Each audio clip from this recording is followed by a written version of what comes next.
That is the attitude. When we've changed even a little bit in this month of Ramadan, we would definitely be from amongst those who have benefited from the month. And we know that it's accepted by Allah subhanahu wa ta'ala because we have changed. During Ramadan, many of us, we recited a large amount of the Quran. After Ramadan, we should also continue, because our connection and our link with the book of Allah subhanahu wa ta'ala is not restricted and limited to 1 month.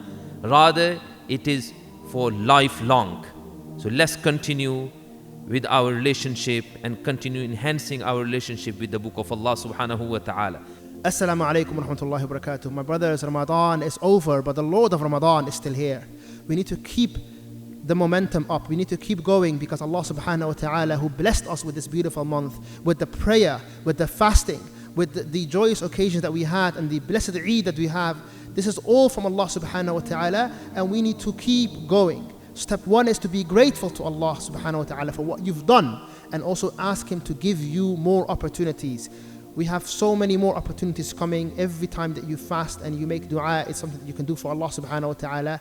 Keep it up, and you did great in Ramadan. You've done a lot of ibadah in Ramadan, but this was all because of Allah. He is the one that guided you, and He will keep guiding you inshallah ta'ala, as long as you keep straight and firm on the path and build on what you have done in this blessed month. Keep building on it, keep doing the khair, keep fasting Mondays and Thursdays. Barakallahu feekum. Assalamu alaikum wa rahmatullahi wa barakatuh.